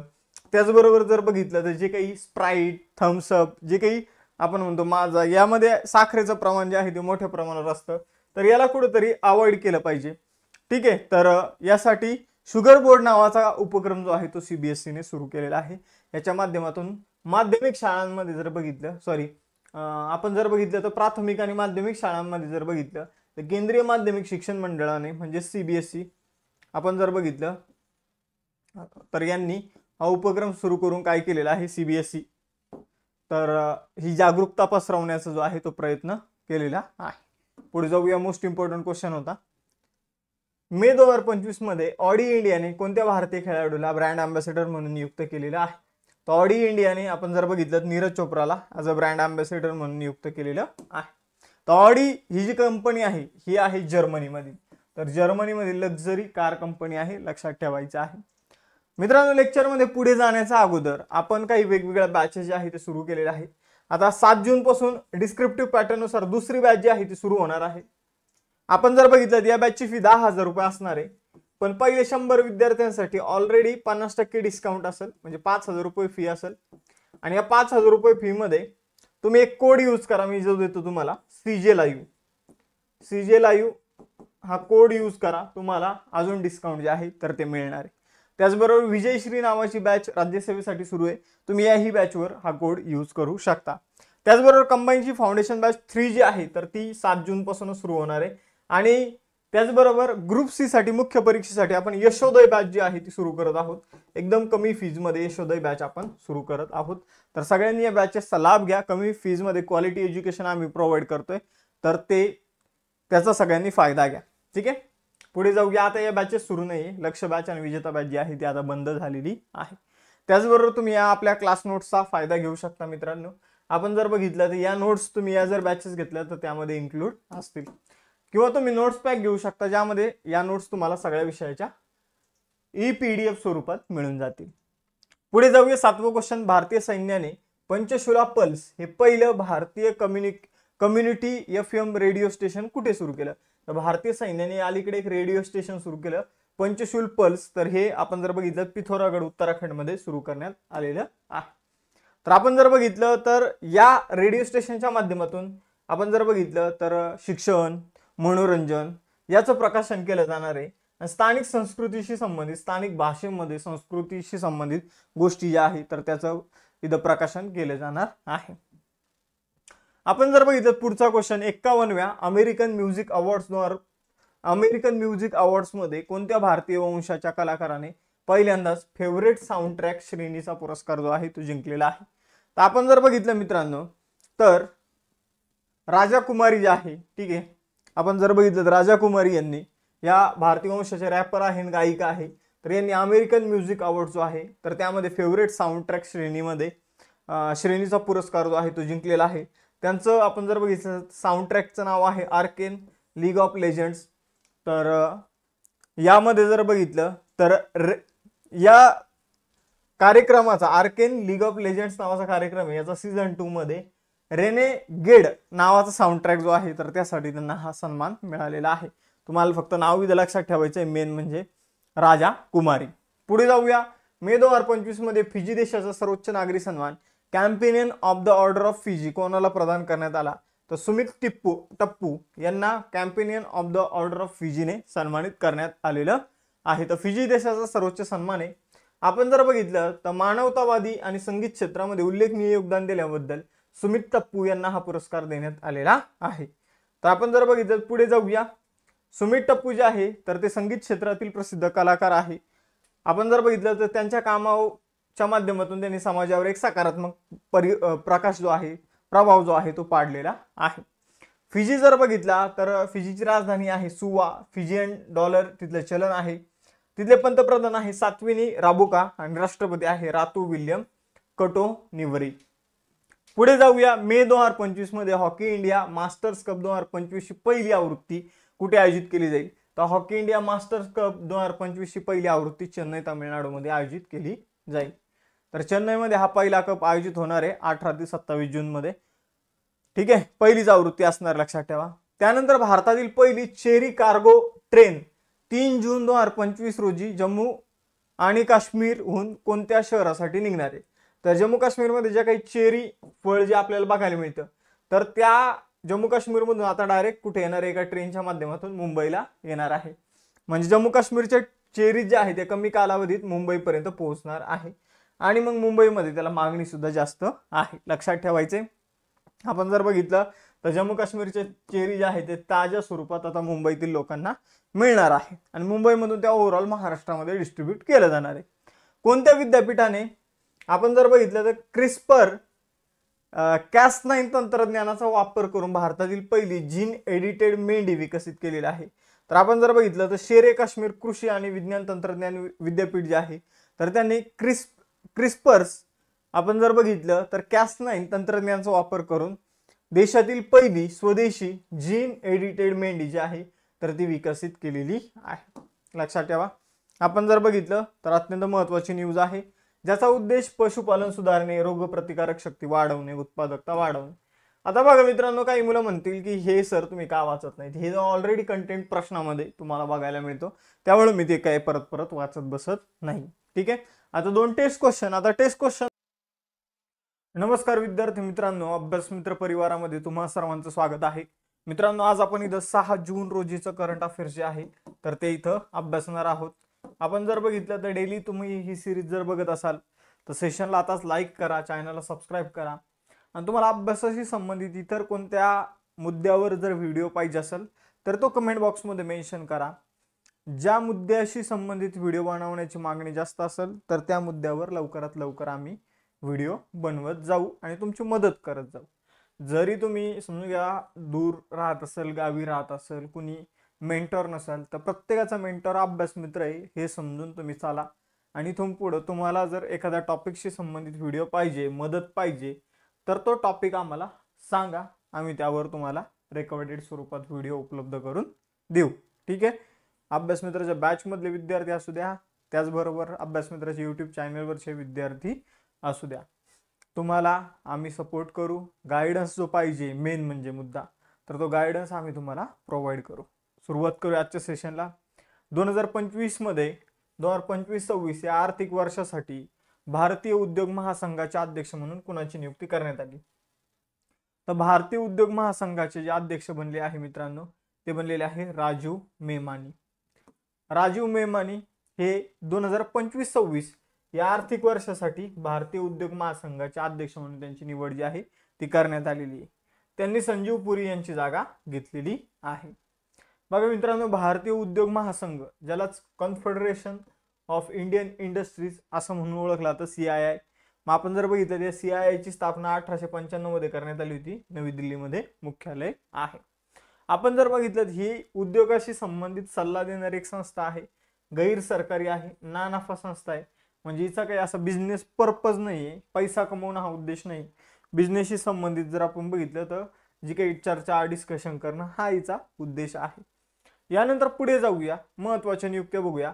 RBIच्या डेप्युटी गव्हर्नर म्हणून पूनम गुप्ता यांची नियुक्ती करण्यात आली. नॅशनल पेमेंट कॉर्पोरेशन ऑफ इंडियाच्या कार्यकारी संचालक संचालक जे आहे त्या सोहनी राजोला बनल्या. पंतप्रधान नरेंद्र मोदी यांचे खासगी सचिव निधी तिवारी बनलेले आहेत. तर पंतप्रधानांचे सचिव कोण कोण आहे, तर पी.के. मिश्रा हे पंतप्रधानांचे पहिले सचिव आहे. दुसरे आहे शक्तिकांत दास हे पंतप्रधानांचे दुसरे सचिव आहे आणि निधी तिवारी या खासगी सचिव आहे. म्हणजे आपण जर बघितलं तर सरकारमध्ये महत्वाच्या बाबीवर सल्ला पी.के. मिश्रा देतात. फायनान्शियल बाबीशी संबंधित जो काही सल्ला आहे तो शक्तिकांत दास देतात आणि जे डे टू डे जे काही काय कामं करायची त्याबाबत सल्ला निधी तिवारी देतात. पुढे जाऊया. इंडियन बँक्स असोसिएशनचे अध्यक्ष जे आहे ते छल्ला श्रीनिवासलू शेट्टी बनलेले आहे. पहिल्या महिला कायदा सचिव अंजू राठी राणा बनलेले आहे. ईडी मध्ये कार्यकारी संचालक कुठेतरी रिझर्व्ह बँक ऑफ इंडिया मध्ये अजित रत्नाकर जोशी बनलेले आहे. संरक्षण खात्याचे प्रमुख नियंत्रक डॉक्टर मयंक बनलेले आहे. Securities and exchange board of India सेबीचे 11वे अध्यक्ष बनलेले आहेत तुहिनकांत पांडे. या अगोदर सेबीच्या 10व्या अध्यक्ष होत्या माधवी पुरीभूत, ज्या सेबीच्या पहिल्या महिला अध्यक्ष होत्या. रतन टाटा एंडोन्मेंट फाउंडेशनचे नवीन अध्यक्ष बनलेले एन चंद्रशेखरन. सशस्त्र सीमा बलाचे नवीन अध्यक्ष बनलेले आहे अमृत मोहन प्रसाद आणि हिंदुस्तान एरोनॉटिक्स लिमिटेडचे नवीन CMD चीफ मॅनेजिंग डायरेक्टर बनलेले आहे DK सुनील. पुढे जाऊया. आता बघा या क्वेश्चनचा आन्सर तर सगळ्यांनाच येईल. टाटा IPL 2025 चा किताब कोणत्या संघाने जिंकलेला आहे, तर हा किताब जर आपण बघितला तर रॉयल चॅलेंजर्स बँगलोरने जिंकलेला आहे. ही जी स्पर्धा होती ही कितवी स्पर्धा होती, 18वी स्पर्धा होती. या स्पर्धेमध्ये सर्वात जास्त रन कुणी काढले, तर साई सुदर्शन नावाचा खेळाडू आहे, त्याने सगळ्यात जास्त रन जे आहे तर त्या हंगामामध्ये काढलेले आहे. आपण जर बघितलं तर रॉयल चॅलेंजर बँगलोर विजेता राहिलेला आहे. कॅप्टन होता रजत पाटीदार. विराट कोहली लिहून येऊ नका कोणी. आणि पंजाब किंग्स जो आहे तो उपविजेता राहिलेला आहे. कॅप्टन आहे श्रेयस अय्यर. आपण जर बघितलं 6 धावांनी फायनल मॅच मध्ये RCBने ती मॅच जिंकलेली आहे. आपण जर बघितलं हंगाम कोणता होता, तर 18वा होता, सीझन 18वा होता. त्याचबरोबर जर बघितलं तर टाटा हे स्पॉन्सर होतं. विजेत्याला 20 कोटी रुपये दिले जातात, उपविजेत्याला 13.5 कोटी रुपये जे आहे ते दिले जातात. सगळ्यात जास्त रन साई सुदर्शनने इथं काढलेले आहे, त्याला काय मिळालेली, ऑरेंज कॅप. प्रसिद्ध कृष्णने सगळ्यात जास्त विकेट घेतल्या, गुजरातचा आहे, त्याला मिळाली पर्पल कॅप. फायनल मध्ये ज्या 2 टीम होत्या तर त्यांच्याकडे ऑरेंज कॅप आणि पर्पल कॅप आली नाही. पर्पल कॅप त्याला मिळते जो सगळ्यात जास्त विकेट घेतो, ऑरेंज कॅप त्याला मिळते जो सगळ्यात जास्त रन काढतो. तर दोन्ही पण गुजरात टायटन्सकडे गेलेल्या आहे. गुजरात टायटन्सचे खेळाडू दोन्ही, जे क्रिकेट बघत नसेल त्यांच्यासाठी सांगतो. पुढे जाऊया. मे 2025 मध्ये कोणत्या देशाचा खेळाडू ग्लेन मॅक्सवेलने एकदिवसीय क्रिकेटमधून निवृत्त झाला आहे, तर ग्लेन मॅक्सवेल हा ऑस्ट्रेलियाचा ऑलराऊंडर खेळाडू आहे जो अलीकडे क्रिकेटमधून निवृत्त झालेला आहे. आपण जर बघितलं मित्रांनो, त्याची 13 वर्षाची कारकीर्द होती, 36 वर्ष वय होतं. त्याने एक दिवसीय क्रिकेट सामने जे आहेत 149 खेळले आहे, ज्यामध्ये त्याने 3990 म्हणजे जवळपास 4000 रन आणि 77 विकेट सुद्धा मिळवलेल्या आहे. पुढे जाऊया. टेस्ट क्रिकेट अ हिस्ट्री या पुस्तकाचे लेखक कोण आहे, तर टिम विगमोर हे टेस्ट क्रिकेट अ हिस्ट्री या पुस्तकाचे लेखक आहे. बघा क्रिकेटशी संबंधितच लागोपाठ 3 क्वेश्चन होते, पण एकदम महत्वाचे क्वेश्चन आपण इथं बघितलेले आहे. आपण जर बघितलं तर या पुस्तकामध्ये क्रिकेटचा जो काही इतिहास आहे, क्रिकेटची सुरुवात, क्रिकेटचे महान खेळाडू, क्रिकेटचे ऐतिहासिक सामने याची माहिती टेस्ट क्रिकेट अ हिस्ट्री या पुस्तकामध्ये देण्यात आलेली आहे टिम विगमोर यांच्या माध्यमातून.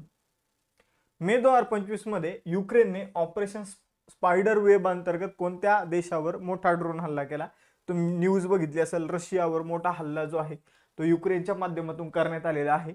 रशियाचे जर आपण बघितलं तर $4 बिलियन काय करण्यात आलेले, नुकसान करण्यात आलेले. युक्रेनने रशियाच्या आतमध्ये 4000 किलोमीटर आतमध्ये जाऊन हल्ला केलेला आहे. हे $4 बिलियन म्हणजे किती, तर साध्या सोप्या भाषेत सांगतो, 36,000 कोटी रुपयांचं नुकसान जे आहे ते युक्रेनने रशियाचं केलेलं आहे. आपण जर बघितलं तर हा खूप मोठा हल्ला होता आणि ड्रोनच्या साहाय्याने हा हल्ला जो आहे तो करण्यात आला. 117 FPV drone, first person view drone. First person view drone म्हणजे कसं की जेव्हा तुम्ही एखादा गेम खेळता, PUBG वगैरे बघितलं असेल, कॉल ऑफ ड्युटी, जे गनवाले गेम असतात, तर ते गनवाले गेमला फक्त समोर दिसतं सगळं, बरोबर. म्हणजे आपल्याला असं वाटतं की आपणच बघतोय, समोर कुणी आलं तर आपण त्याला मारतो. तर तशाच प्रकारचे ड्रोन होते जो ड्रोन उडवणार होता युक्रेनमधून, तर त्याला असं दिसत होतं की मी आता या ठिकाणी त्या ठिकाणी, तर तशा प्रकारे त्यांनी प्रवास केला आणि तिथं काय केलेलं आहे तर ड्रोन हल्ला केलेला आहे. आपण जर बघितलं 1 जून रोजी हा हल्ला करण्यात आला होता 5 ठिकाणी. रशियाचे TU-95, TU-22, त्यानंतर TU-160 आणि A-50 सारखे जे काही आपण जर बघितलं बॉम्बर्स जे दुसऱ्या देशावर बॉम्ब टाकण्याचं काम करतात, यांना उडवण्यात आलेलं आहे. 41 लष्करी विमानं जी आहे रशियाची ती इथं नष्ट झालेली आहे. बघा आता इथं ड्रोन जो आहे तर तो युद्धामध्ये एक महत्वाचा रोल आपल्याला त्याचा बघायला मिळत आहे. पुढे जाऊया, महत्वाचे ऑपरेशन बघूया. भारताने पाकिस्तानी दहशतवादी तळावर हल्ला करण्यासाठी ऑपरेशन सिंदूर राबवलेलं आहे. भारताने म्यानमारमध्ये भूकंप आल्यानंतर मदत करण्यासाठी ऑपरेशन ब्रह्मा राबवलेलं आहे. भारताने सुदानमध्ये अशांतता निर्माण झाली, मग आपल्या नागरिकांना वाचवण्यासाठी ऑपरेशन कावेरी राबवलेलं आहे. युक्रेनमधून भारतीय नागरिकांना परत आणण्यासाठी रशिया युक्रेनचं युद्ध सुरू झाल्यानंतर भारताने ऑपरेशन गंगा राबवलं. त्यानंतर इस्रायल आणि हमासमध्ये जेव्हा युद्ध सुरू झालं, इस्रायलने ऑपरेशन आयर्न स्वॉर्ड सुरू केलं, तेव्हा आपण ऑपरेशन अजय सुरू केलं भारतीय नागरिकांना परत आणण्यासाठी. तुर्की आणि सिरियामध्ये भूकंप आला तर आपण ऑपरेशन दोस्त सुरू केलं, पण दोस्तनेच आपल्या पाठीत काय खुपसला, खंजीर खुपसला. या तुर्कीनेच पाकिस्तानला ड्रोन जे आहे ते उपलब्ध करून दिले होते. हैती देशापासून भारतीयांना वाचवण्यासाठी भारत सरकारने ऑपरेशन इंद्रावती सुरू केलं. आणि ओडिशामध्ये जे ओलिव्ह रिडले कासव आहे तर त्यांना वाचवण्यासाठी आपण ऑपरेशन ऑलिव्हिया सुरू केलं. आता ओलिव्ह रिडले कासव जे असतात मित्रांनो, तर त्यांच्याविषयी सांगतो तुम्हाला एक वैशिष्ट्यपूर्ण गोष्ट. तर यांचं कसं असतं की समजून घ्या, यांनी अंडे दिली, ठीक आहे, यांनी काय दिली, अंडे दिली. यांनी अंडे दिल्यानंतर समजून घ्या टेम्परेचर जर कमी झालं तर त्या अंड्यामधून नर जन्माला येतो, आणि टेम्परेचर जर जास्त झालं तर त्या अंड्यामधून काय येतो तर फिमेल जन्माला येते, मादी जन्माला येते. मग आता सध्या काय होत चाललंय, टेम्परेचर वाढत चाललेले, त्यामुळं या ऑलिव्ह रिडले कासवाच्या माद्या जास्त जन्माला येत आहे, नर त्या पाठीमागं कमी आपल्याला बघायला मिळतात. आपल्यामध्ये जसं XX आणि XY क्रोमोझोम आपल्याला बघायला मिळतात, तर तसं बऱ्याचशा सरीसृप प्राण्यामध्ये नसतं. ते टेम्परेचरनुसार ठरतं की मेल असेल की फिमेल असेल. हे एक एक्स्ट्रा इन्फॉर्मेशन तुमच्या लक्षात असू द्या. पुढे जाऊया. मे 2025 मध्ये पोलंडचे नवीन राष्ट्रपती म्हणून कुणाची नियुक्ती करण्यात आलेली आहे. तर पोलंडचे नवीन राष्ट्रपती बनलेले करोल नब्रॉकी. बघा मित्रांनो, आपण जर बघितलं त्यांना 50% जास्त मतं इथे मिळालेली आहे आणि त्यांनी ही निवडणूक जिंकलेली आहे. पोलंडचे नवीन अध्यक्ष बनलेले आहे. पोलंडचे पंतप्रधान आहे आपण जर बघितलं तर आता डोनाल्ड टस्क, आणि राष्ट्रपती बनलेले करोल नब्राकी. पोलंडचं जर बघितलं तर पोलंडची राजधानी आहे वर्सोवा.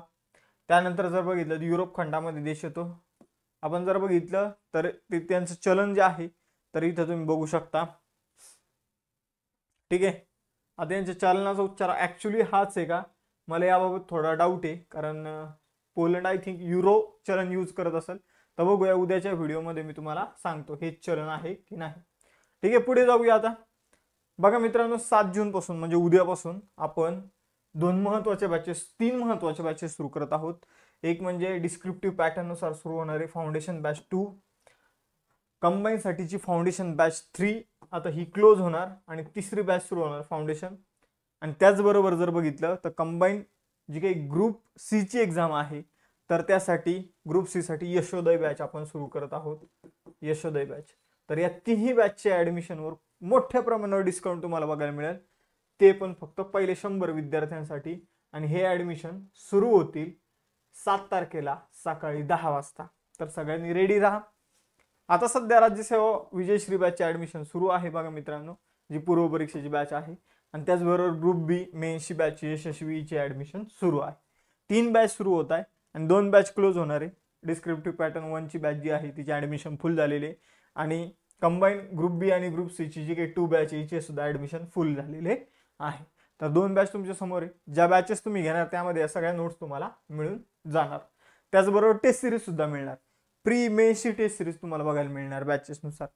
या नोट्स पॅक तुम्ही सेपरेट घेऊ शकता, टेस्ट सिरीज तुम्ही सेपरेट परचेस करू शकता. ठीक आहे, यासाठी फक्त अभ्यास मित्र ॲप डाउनलोड करा. आणि बॅचेसवर अजून डिस्काउंट मिळवण्यासाठी CJ लाईव्ह नावाचा कोड यूज करा, चैतन्य जाधव लाईव्ह, CJ लाईव्ह. तर हा कोड यूज केल्याने तुम्हाला अजून डिस्काउंट जे आहे ते बॅचेसवर मिळेल. पुढे जाऊया.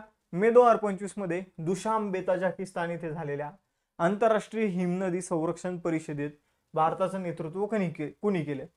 तर बघा, आंतरराष्ट्रीय हिमनदी संरक्षण परिषदेमध्ये भारताचं नेतृत्व जे आहे ते किरीट वर्धन सिंग यांनी केलं. पण तुम्हाला असाही प्रश्न येऊ शकतो की आंतरराष्ट्रीय हिमनदी संरक्षण परिषद कुठे झाली? तर दुशांबे तजाकिस्तानमध्ये झालेली आहे.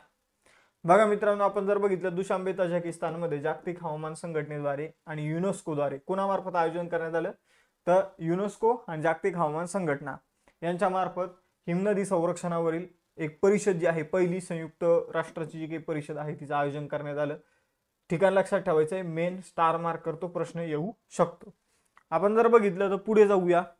मग यामध्ये भारताचं प्रतिनिधित्व केंद्रीय पर्यावरण, वन आणि हवामान बदल राज्यमंत्री किरीट वर्धन सिंह यांनी केलेलं आहे.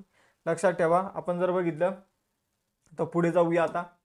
मे 2025 मध्ये कोणत्या राज्यातील मावमलुह परिसरामध्ये कॅलोटस झोलाइकिंग या दुर्मिळ सरड्याच्या प्रजातीचं पहिलं दर्शन नोंदवण्यात आलेलं आहे? तर कॅलोटस झोलाइकिंग नावाचा जो सरडा आहे तो अलीकडे शिलाँग मेघालयमध्ये बघायला मिळालेला आहे. तर बघा मित्रांनो, आपण जर बघितलं तर एवढंच, हाच मुद्दा लक्षात ठेवा, बाकी जास्त काही लक्षात नाही ठेवलं तरी चालेल. 6 आपल्याला हे सरडे जे आहे, कॅलोटस ही एक प्रजाती आहे आणि त्या प्रजातीचे 6 सरडे आतापर्यंत 6 प्रकारचे सरडे जे आहे ते बघितलेले आहे. तर 6वी जी काही आपण म्हणूया सरडा आहे तो आहे कॅलोटस झोलाइकिंग. अशा अजून 5 वेगवेगळे सरडे आपल्याला बघायला मिळतात. हा मुद्दा लक्षात ठेवा. यानंतर भारतातील पहिल्या स्वदेशी थ्रोम्बेक्टॉमी, ठीक आहे, थ्रोम्बेक्टॉमी उपकरणाच्या विकासासाठी कोणत्या संस्थेने अलीकडे आर्थिक मदत जाहीर केली आहे? थ्रोम्बेक्टॉमी काय असतं? तर बघा मित्रांनो, एखाद्या व्यक्तीचा ऍक्सिडेंट झाला तर त्याच्या मेंदूला मार लागला तर त्याच्या मेंदूमध्ये काय होतं? रक्त गोठतं. रक्त त्याच्या मेंदूमध्ये गोठते आणि मेंदूला ऑक्सिजनचा पुरवठा जो आहे तर तो होत नाही. ऑक्सिजनचा पुरवठा होत नाही. मग ऑक्सिजनचा पुरवठा जर होत नसेल तर त्याचा मृत्यू निश्चित असणार. मग इथं थ्रोम्बेक्टॉमी नावाचे असं उपकरण आहे, ते काय करतं? हे जे काही गोठलेलं रक्ताची गाठ असते तर तिला काढून टाकतं. आणि आपण जर बघितलं तर थ्रोम्बेक्टॉमी उपकरणाच्या विकासासाठी अलीकडे टेक्नॉलॉजी डेव्हलपमेंट बोर्ड जो आहे तर त्याने आर्थिक मदत जी आहे ती जारी केलेली आहे. तर ऑप्शन क्रमांक 4 आपलं इथं उत्तर असणार आहे. ठीक आहे. आता काय आहे मी तुम्हाला सांगितलं. आपण जर बघितलं हे उपक्रम S3V व्हॅस्क्युलर टेक्नॉलॉजीद्वारे विकसित करण्यात येणार आहे. टेक्नॉलॉजी डेव्हलपमेंट बोर्ड जो आहे तर त्याची स्थापना 1996 मध्ये नवी दिल्लीमध्ये करण्यात आलेली आहे. नवी दिल्लीमध्येच मुख्यालय आहे. विज्ञान तंत्रज्ञान विभागाअंतर्गत हे विज्ञान तंत्रज्ञान मंत्रालयाअंतर्गत हे काम करतं. अंदमान निकोबार जे काही कमांड आहे, अंदमान आणि निकोबार कमांडचे कमांडर इन चीफ म्हणून कोणी पदभार स्वीकारलेला आहे? तर दिनेश सिंग राणा यांनी अंदमान निकोबार कमांडचे कमांड इन चीफ म्हणून पदभार जो आहे तो स्वीकारलेला आहे. ते या कमांडचे 18वे कमांडर इन चीफ बनलेले आहे. अंदमान निकोबार कमांड जी आहे ती 2001 मध्ये सुरू करण्यात आली होती. मुख्यालय आहे श्री विजयपुरम. आपण जर बघितलं तर अंदमान निकोबार बेटाची जी काही राजधानी आहे तर तिचं नाव श्री विजयपुरम करण्यात आलेले आहे, ज्याचं जुनं नाव पोर्ट ब्लेअर होतं. पुढे जाऊया. झारखंडमध्ये पहिली व्याघ्र सफारी कोणत्या जिल्ह्यात स्थापन होणार आहे? तर लातेहारमध्ये ती स्थापन होणार आहे. लातेहारमध्ये पहिली झारखंड राज्यातील पहिली सफारी जी आहे व्याघ्र सफारी ती स्थापन केली जाणार आहे. आपण जर बघितलं तर 1974 मध्ये प्रोजेक्ट टायगर अंतर्गत स्थापन झालेल्या पलामू व्याघ्र प्रकल्पामध्ये ही सफारी सुरू केली जाणार आहे. मे 2025 मध्ये सेंट्रल बँक ऑफ इंडियाचे नवीन व्यवस्थापकीय संचालक आणि मुख्य कार्यकारी अधिकारी CEO म्हणून कोणाची नियुक्ती करण्यात आली? तर सेंट्रल बँक ऑफ इंडियाचे नवीन MD आणि CEO बनलेले आहे कल्याण कुमार. कोण बनलं? कल्याण कुमार. तर आपण जर बघितलं बँकिंग ब्युरोच्या वित्तीय सेवा संस्था संचालनालयाने कल्याण कुमार यांची नियुक्ती जी आहे तर ती सेंट्रल बँक ऑफ इंडियाची MD आणि CEO म्हणून केलेली आहे. सध्या ते पंजाब नॅशनल बँकेमध्ये कार्यकारी संचालक म्हणून काम करत आहे. बघा, सेंट्रल बँक ऑफ इंडिया जी आहे तर तिची स्थापना 1911 ची आहे. 21 डिसेंबर 1911 ची ही स्थापना आहे. मुंबईमध्ये मुख्यालय आहे. कल्याण कुमार जे आहे ते MD आणि CEO बनलेले आहे. सार्वजनिक क्षेत्रातील ही एक बँक आहे, सेंट्रल बँक ऑफ इंडिया. नमस्कार विद्यार्थी मित्रांनो, अभ्यास मित्र परिवारामध्ये तुम्हा सर्वांचं स्वागत आहे. मित्रांनो, आज आपण 7 जून रोजीचं करंट अफेअर्स इथं अभ्यासणार आहोत. या लेक्चरमध्ये 5 असे क्वेश्चन आहे जे तुम्हाला डायरेक्ट एक्झाम मध्ये विचारले जाऊ शकतात. 100% सांगतो मित्रांनो, 5 क्वेश्चन असे की ते कोणत्या ना कोणत्या एक्झाम मध्ये विचारले जाऊ शकतात. आपण जर बघितलं तर जून मध्ये जेवढे काही आपण सेशन घेतले त्यातलं मोस्ट इम्पॉर्टंट सेशन आहे 7 जून रोजीचं हे सेशन. मग सुरू करूया आजच्या सेशनला. जून 2025 मध्ये दक्षिण कोरियाचे नवीन राष्ट्रपती जे आहे म्हणून कुणाची नियुक्ती करण्यात आलेली आहे. दक्षिण कोरियाचे नवीन राष्ट्रपती बनलेले ली जे मियांग. आपण जर बघितलं तर दक्षिण कोरियाच्या डेमोक्रॅटिक पक्षाचे ते आहे, डेमोक्रॅटिक पक्ष. आपण जर बघितलं तर 3 जून रोजी निवडणूक झाली होती आणि त्यांना जवळपास 49.42% मतं मिळाली. अनेक उमेदवार उभे होते. मग आपण जर बघितलं ली जे मियांग यांना सगळ्यात जास्त मतं मिळाली, ती म्हणजे 49.42, आणि यांचा इथं विजय झालेला आहे. पुढे जाऊया. जून 2025 मध्ये राजस्थानातील कोणत्या पाणथळ स्थळांचा रामसर स्थळांच्या यादीमध्ये समावेश करण्यात आलेला आहे. तर हा झाला मोस्ट इम्पॉर्टंट क्वेश्चन. रामसर स्थळांची संख्या जर आपण बघितली तर मित्रांनो ती होती 89. तिच्यामध्ये आता 2 स्थळं वाढलेली आहे, ती झालेली आहे 91. ती 2 स्थळं वाढलेली आहे खिचन फलोदी मधलं, फलोदी या ठिकाणचं खिचन नावाचं स्थळ, आणि मेनार उदयपूर मधील एक स्थळ. तर राजस्थान मधली ही दोन्ही स्थळं आहे. ठीक आहे. टोटल स्थळांची संख्या जी आहे ती 91 वर पोहोचलेली आहे. मग आयोग तुम्हाला क्वेश्चन विचारेल की जून 2025 मध्ये रामसर स्थळांची संख्या किती झाली, तर ती झाली 91. तुम्हाला असं विचारेल मे 2025 अखेर पर्यंत रामसर स्थळांची संख्या किती होती, तर ती होती 89. प्रश्न कसा विचारला जातो त्यावरून तुमचं उत्तर जे आहे ते ठरणार आहे. पुढे जाऊया. खिचन आणि मेनार ही दोन्ही रामसर स्थळं राजस्थान मधील. लक्षात ठेवा, राजस्थान मधील रामसर स्थळांची संख्या जी आहे ती 4 वर जाऊन पोहोचलेली आहे. केवलादेव राष्ट्रीय उद्यान आणि त्याचबरोबर जर आपण बघितलं तर ऑलरेडी एक सांबर सरोवर, तर यांना रामसर स्थळांचा दर्जा जो आहे तर तो मिळालेला आहे. आता खिचन आणि मेनार ही सुद्धा रामसर स्थळं जी आहे ती बनलेली आहे. रामसर नावाचा एक करार करण्यात आला होता इराणमध्ये, ते ठिकाण आहे रामसर. मग आपण जर बघितलं तर जी दलदलयुक्त भूमी आहे, मार्शलँड जे आहे, तर त्यांना वाचवण्यासाठी हा करार करण्यात आला होता. या करारानुसार भारतामध्ये 91 काय आहे, रामसर स्थळ आहे. सगळ्यात जास्त रामसर स्थळांची संख्या तामिळनाडूमध्ये आहे. महाराष्ट्रामध्ये 3 आहे, ठाणे खाडी, नांदूर मधमेश्वर आणि लोणारचं सरोवर. राजस्थानमध्ये ही 2 ठिकाणं. आता राजस्थानमध्ये टोटल 4 ठिकाणं झालेली आहेत. केवलादेव राष्ट्रीय उद्यान जर बघितलं तर 1981 मध्ये त्याला रामसर स्थळाचा दर्जा मिळाला होता. सांबर सरोवर आपल्या देशांतर्गत भागातील किनारपट्टी वगळता अंतर्गत भागातील सर्वात मोठं खाऱ्या पाण्याचं सरोवर आहे सांबर सरोवर. तर याला सुद्धा पाणथळ स्थळाचा दर्जा जो आहे तो मिळालेला आहे. राजस्थानमध्ये टोटल संख्या किती झालेली ते 4. हा सुद्धा क्वेश्चन खूप वेळा विचारण्यात आलेला आहे. आयोगाचा तुम्ही PYQ समजू शकता. कोणती एक्झाम असू द्या, सरळ सेवा ते राज्यसेवा, आपण जर बघितलं तर हा क्वेश्चन तुम्हाला निश्चितच बघायला मिळतो. मग आपण जर बघितलं तर जागतिक पर्यावरण दिन कधी साजरा करण्यात येतो, तर 5 जूनला जागतिक पर्यावरण दिन जो आहे तो सेलिब्रेट करण्यात येतो. मग आपल्याला याच्यामध्ये अजून डीप मध्ये जाऊन याची थीम विचारली जाऊ शकते. बीट प्लास्टिक पोल्युशन अशी या वर्षीची थीम आहे, पाठच करून ठेवायची. Bit plastic pollution. 5 जून हा जो दिवस आहे जागतिक पर्यावरण दिन म्हणून सेलिब्रेट करण्यात येतो. 1972 मध्ये स्टॉकहोम परिषदेदरम्यान स्टॉकहोम परिषद जी आहे ती सुरू झाली होती. आणि आपण जर बघितलं तर 1973 मध्ये पहिल्यांदा 5 जून 1972 ला स्टॉकहोम परिषद सुरू झाली आणि 1973 पासून आपण काय करतो, तर पर्यावरण दिन जो आहे तो सेलिब्रेट करतो. जून 2025 मध्ये संरक्षण संपदा महासंचालक डायरेक्टरेट जनरल डिफेन्स इस्टेट म्हणून कोणाची नियुक्ती करण्यात आलेली आहे. तर आपण जर बघितलं मित्रांनो तर शैलेंद्रनाथ गुप्ता जे आहे तर ते बनलेले आहे DGDE चे काय नवीन महासंचालक. संरक्षण संपदेचे नवीन महासंचालक कोण बनलेले आहे, तर शैलेंद्रनाथ गुप्ता. नाव लक्षात ठेवायचे. आता ही DGDE नावाची संस्था काय करते, तर संरक्षण विभागाची जी काही जमीन आहे देशातील तर तिचं व्यवस्थापन आणि देखभाल करण्याचं काम जे आहे तर ही DGDE काय करते नावाची संस्थाच आपण म्हणूया. संरक्षण संपदा शॉर्टकट मध्ये म्हटलं तर डायरेक्टरेट जनरल डिफेन्स इस्टेट हे काम करत असते. मग बघा हा एक अजून एक मोस्ट इम्पॉर्टंट क्वेश्चन आपल्याला इथं बघायला मिळतो. आपल्या देशामध्ये संरक्षण विभागाचे जे काही 6 कमांड त्याची जमीन, 38 संरक्षण संचालनालय त्याची जमीन, 38 संरक्षण विषयक संचालनालय विभाग याची जमीन आणि 61 छावणी मंडळाच्या जमिनीचं व्यवस्थापन आणि देखभाल करण्याचं काम कोण करते, तर DGDE संस्था करते, जिचे नवीन महासंचालक बनले शैलेंद्र नाथ गुप्ता. पुढे जाऊया. US India strategic partnership forum global leadership award कुणाला मिळालेला आहे, तर बघा मित्रांनो US India strategic partnership forum मध्ये ग्लोबल लीडरशिप अवॉर्ड जो आहे तर तो मिळालेला आहे कुमार मंगलम बिर्ला यांना.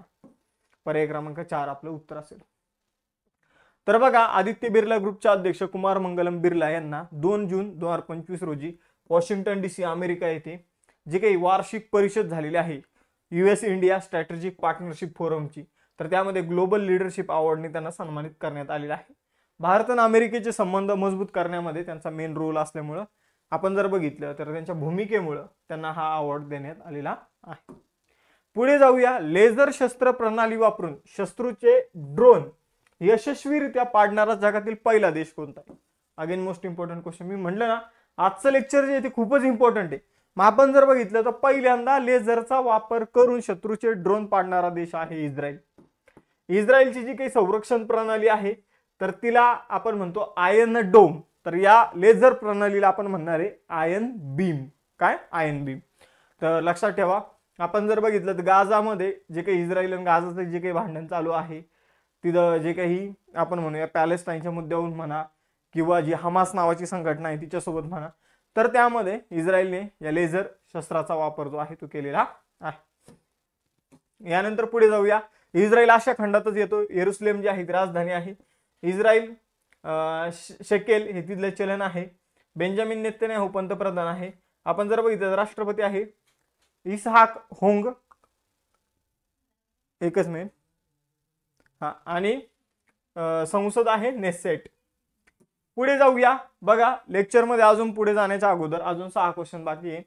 आजपासून राज्यसेवेची डिस्क्रिप्टिव्ह पॅटर्नची 2.0 बॅच सुरू होत आहे. आता 10 वाजता ऍडमिशन सुरू होतील. पहिले 100 विद्यार्थ्यांना फी मध्ये डिस्काउंट असेल.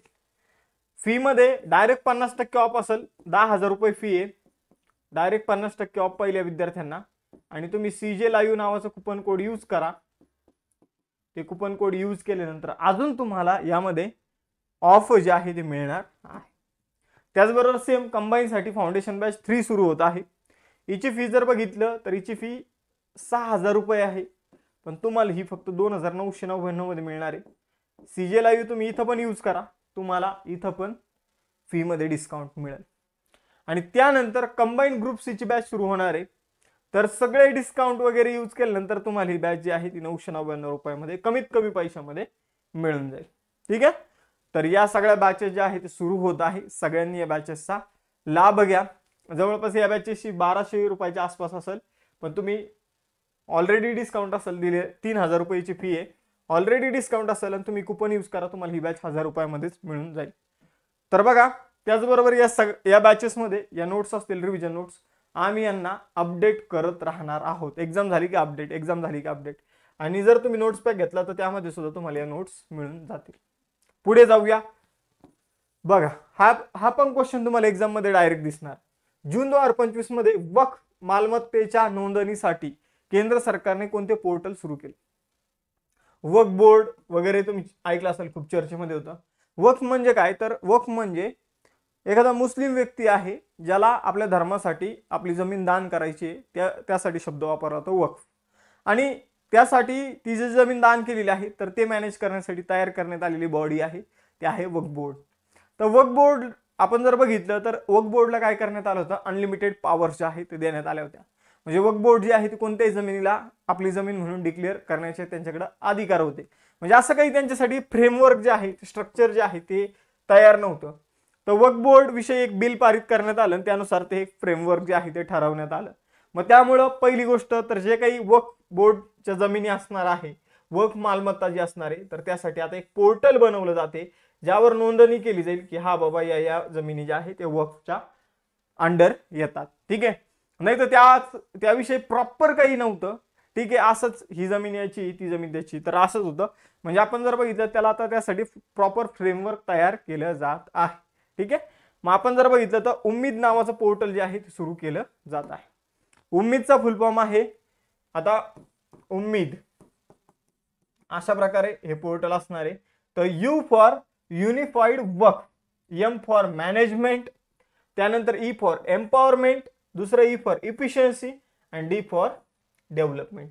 तर unified work management, empowered, efficiency and development असा याचा फुल फॉर्म असणार आहे. फुल फॉर्मवर प्रश्न विचारला जातो, फुल फॉर्मवर प्रश्न विचारला जातो, लक्षात ठेवा. मग आपण जर बघितलं तर उम्मीद पोर्टल जे आहे ते सुरू करण्यात आलेलं आहे, ज्यामध्ये सर्व वक्फ मालमत्तेची नोंदणी 6 महिन्याच्या आत करणं बंधनकारक करण्यात आलेलं आहे. बघा पुढचा क्वेश्चन, 51वी वार्षिक G7 शिखर परिषद 2025 कुठे आयोजित केली जाणार आहे? हे सुद्धा खूप चर्चेमध्ये, अत्यंत चर्चेमध्ये असणारी न्यूज आहे. आपण जर बघितलं तर G7 शिखर परिषदेला भारत जो आहे तो जाणार नाही, भारताला बोलवलं नाही, अशी चर्चा पाकिस्तानने, असा प्रोपगंडा जो आहे तो पसरवणं सुरू केलेला आहे. मग मोदीजींनी कालच याविषयी भाष्य केलेलं आहे, असं काही नाही, आम्हाला बोलवलं होतं पण आम्ही मनानेच जात नाहीये. तर ही परिषद जी आहे ती कॅनडामध्ये आयोजित केली जात आहे. तर लक्षात ठेवा, आपण जर बघितलं 15 ते 17 जून या दरम्यान कॅनडामध्ये G7 ची जी काही बैठक आहे, परिषद आहे वार्षिक, तर ती कनानास्किस या ठिकाणी आपण जर बघितलं तर आयोजित केली जाणार आहे. यापूर्वी कॅनडामध्ये 2002 साली G7 ची आपण जर बघितलं तर 28वी परिषद आयोजित करण्यात आली होती. आता 51वी जी आहे ती आयोजित करण्यात येणार आहे. 50वी परिषद जी आहे ती इटलीमध्ये आयोजित करण्यात आली होती.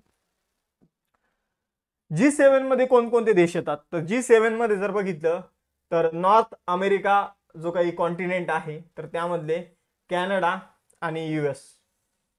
त्यानंतर एशिया मधला एकच देश आपल्याला इथं बघायला मिळतो, जपान.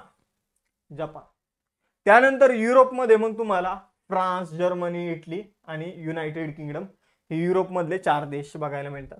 तर उत्तर अमेरिका खंडातले जर बघितलं तर 2, आशियातला 1 आणि इथं युरोप मधले 4.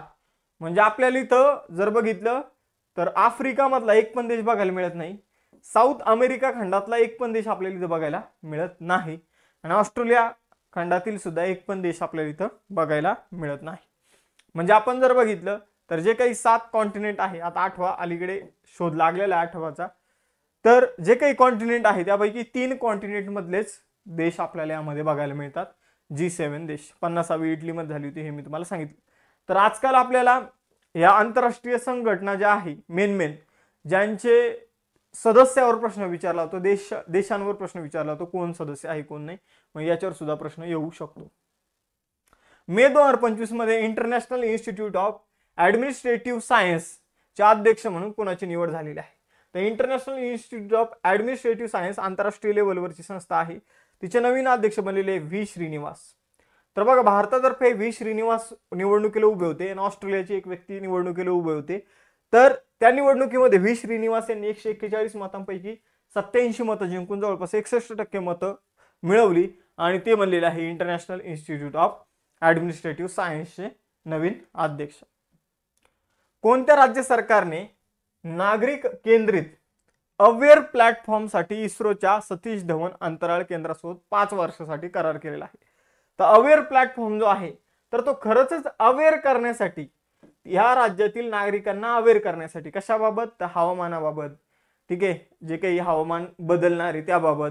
तर एक करार जो आहे तो इस्रो सोबत केलेला आहे आंध्र प्रदेशने. तर आंध्र प्रदेशचे जर आपण बघितलं तर मुख्यमंत्री तुम्हाला इथं बघायला मिळत असेल. तर आपण जर बघितलं तर अवेअरचा फुल फॉर्म आहे Andhra Pradesh weather forecasting and early warning research centre. यासाठी आंध्र प्रदेश आणि इस्रोने मिळून काय केलेलं आहे तर एक MOU म्हणजे मेमोरंडम ऑफ अंडरस्टँडिंग साइन केलेला आहे. करारच असतो, 5 वर्षासाठी हा करार जो आहे तो करण्यात आलेला आहे.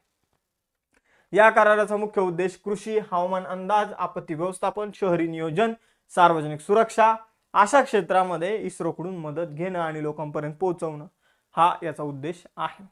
इस्रोची स्थापना 15 ऑगस्ट 1969 मध्ये झालेली आहे. विक्रम साराभाई संस्थापक आहे.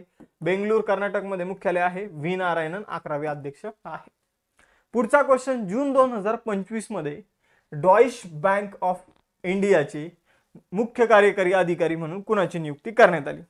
तर आपण जर बघितलं मित्रांनो, तर जी काही डॉइश बँक ऑफ इंडिया जे आहे, तर रजनीश कुमार जे आहे तिचे नवीन सीईओ बनलेले आहे. ठीक आहे. तर आपण जर बघितलं, sorry, Stephen Schaefer, Rajneesh Kumar नाही, स्टीफन शेफर जे आहे तर ते डॉइश बँक ऑफ इंडियाचे नवीन कोण बनलेले आहे, तर सीईओ बनलेले आहे. बघा मित्रांनो, अत्यंत महत्त्वाची बँक आहे डॉइश बँक ऑफ इंडिया. परकीय बँकांमध्ये याचा समावेश होतो. जर्मनी स्थित बँक आहे. तर तिचे आपण जर बघितलं, मुख्य कार्यकारी अधिकारी जे आहे भारतातील त्यांच्या ग्लोबल कॅपिटल सेंटरचे मुख्य कार्यकारी अधिकारी म्हणून स्टीफन शेफर यांची नियुक्ती करण्यात आलेली आहे. डॉइश इंडियाची स्थापना जी आहे तर ती 2005 मध्ये करण्यात आली होती. ओके, पुढे जाऊया. 2026 ते 2028 या कालावधीसाठी संयुक्त राष्ट्राच्या आर्थिक आणि सामाजिक परिषदेचे म्हणजे युनायटेड नेशन इकॉनॉमी, आपण जर बघितलं तर आर्थिक म्हणजे इकॉनॉमिक अँड सोशल कॉन्फरन्स सदस्य म्हणून कोणाची निवड झालेली, ते भारताची United nation economic and social conference सदस्य म्हणून झालेले आहे. युनायटेड नेशनच्या मेन जर आपण बघितलं तर 6 महत्वाच्या संस्था आहे. या 6 पैकी एक आहे सोक, आपण याला म्हणू शकतो, तो United nation economic and social conference. तर बघा मित्रांनो, हिचा भारत सदस्य असणार आहे 2026 ते 2028 पर्यंत, लक्षात ठेवायचं आहे. अत्यंत महत्वाची न्यूज आहे. पुढे जाऊया. भारताची जे आहे बहुमताने निवड करण्यात आलेली आहे. आता टेस्ट क्वेश्चन जे तर ते तुमच्यासाठी असे, नीट लक्ष द्या. उमेद पोर्टल कशासाठी सुरू करण्यात आलेलं आहे हे तुम्हाला सांगायचंय. पर्यावरण दिन तारीख आणि थीम ती तुम्हाला सांगायची. रामसर स्थळांची संख्या जून 2025 मध्ये तुम्हाला सांगायची आहे. आणि G7 चे देश हे तुम्हाला सांगायचे. ज्याचं उत्तर परफेक्ट असेल चारही पण गोष्टी, तर त्याला आपण एक हार्ट देऊया. ठीक आहे. तर थांबूया मग. सेशन आवडला असल्यास लेक्चर लाईक करा, चॅनलला सबस्क्राईब करा आणि बॅच जॉईन करायचं असेल तर आताच ऍप्लिकेशन डाउनलोड करा, म्हणजे तुम्हाला डिस्काउंट मिळेल. टेलिग्राम चॅनलवर या लेक्चरची PDF तुम्हाला मिळून जाईल. थांबूया मग आता, आपण इथं भेटूया नेक्स्ट सेशनमध्ये. चलो बाय बाय एव्हरीवन, जय हिंद.